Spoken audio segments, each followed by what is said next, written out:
What's up guys, Tim here from Everyday Tactical Vids. Today we're looking at another knife from Steel Will. Last knife we looked at was an EDC flipper, and this one is a fixed blade. This is the Steel Will Cager 1410.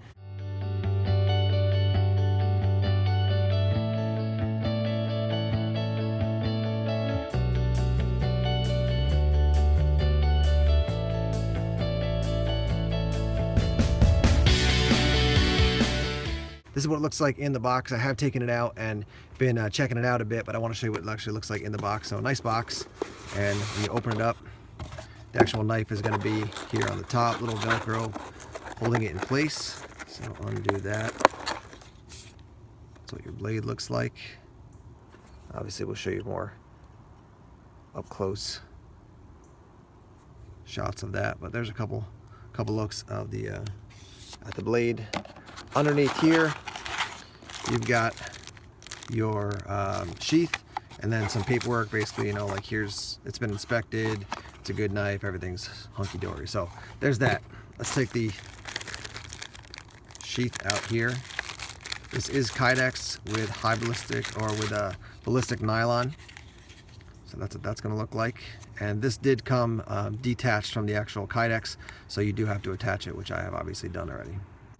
Let me give you some specs here on the knife. Your total length end to end, 9.06 inches. Your blade length is 4.33 inches. As you saw, we have a Kydex sheath.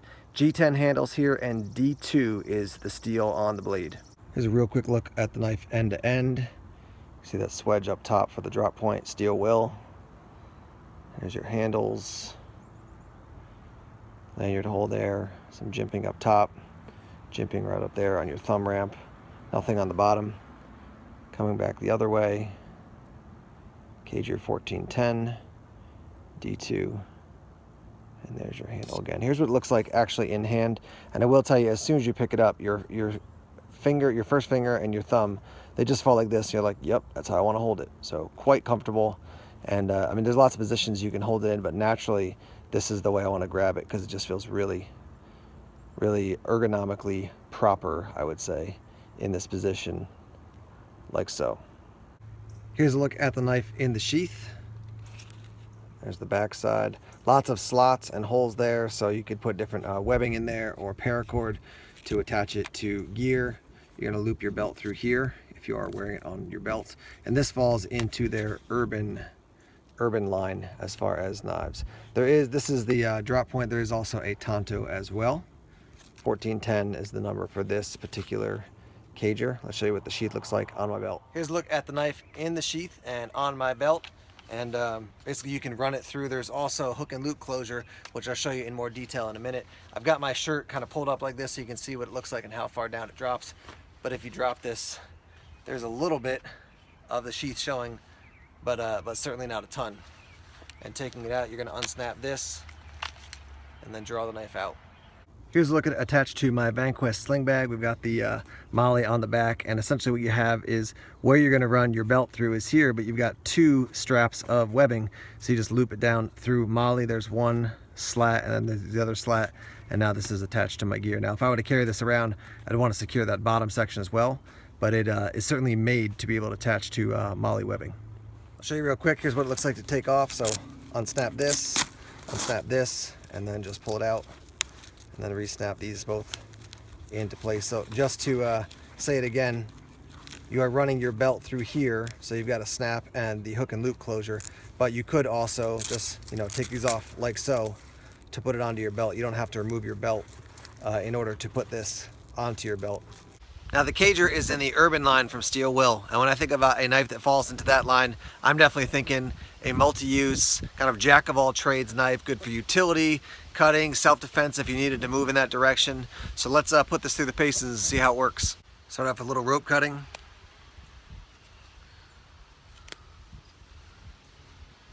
No problem whatsoever.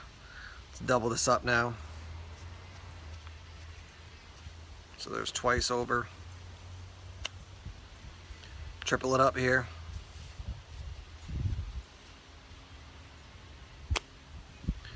No problem, let's go 4.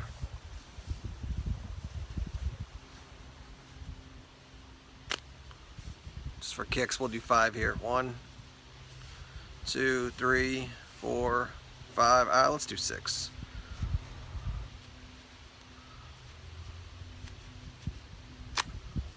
So certainly going to work just fine for that. We'll do a little stabbing and we'll try both types of grips. So first, just your normal grip here.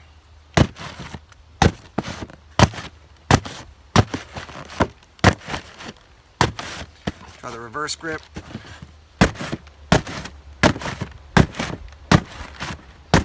Yeah, definitely in that reverse grip, that just feels really comfortable in hand, especially with a pair of gloves on. You can see I had another box underneath here. I'll flip this over and stab into the black box now. I mean, this thing just, no problem. Do a little slicing here now. Yep. Pretty amazing. So the cool thing about this blade size is that it's thick enough that you get, you know, a good strong grip on it. It's wide enough to do that more aggressive stabbing, but also it's not so thick that trying to push through something like cardboard is hard to do.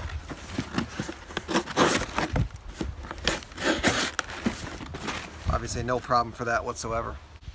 Got a 4x4 here. Now let's do some stabbing into this.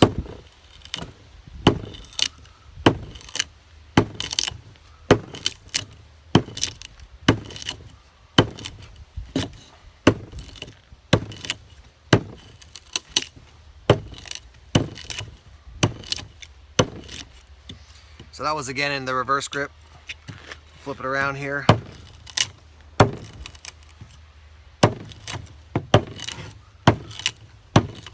Alright guys, so you've seen the steel wheel cager in action. Now I'm at Blade Show 2016. We're going to head over to the steel wheel booth and they're going to wrap up the review for us. Hi, Boris Sheckman, Director of Business Development, Sport Manufacturing Group, Steel Wheel Knives. So we have here the cager 1420 and we have a 1410 as well. We have two configurations on this knife, a tanto and a drop point as well. This is one of my favorite knives for just everyday carry. It's a little bit stout for everyday carry. However, that's kind of what we're marketing it as. It's a heavy-duty EDC blade. It does come with a nylon sheath and a belt attachment. I think one of my favorite things about this knife is the ergos. It fits me spot on. I have medium to large hands, and this knife is comfortable in just about any grip. Reverse grip. You know, it doesn't matter how you put it. It's just an all-around comfortable knife for tasks not only in the urban setting but also in the outdoors. We have people that use this knife for skinning, not necessarily this one, but the drop point one. People have told me it's a great skinning knife, it's a great hunting knife. And for $89.99, you know, this is, I think, a really compelling buy. D2 steel, which is a hard steel, it holds an edge really well. Might need a little bit of oil when you put it away, just, you know, for corrosion resistance. But just all around, a really, really good knife at a really good price.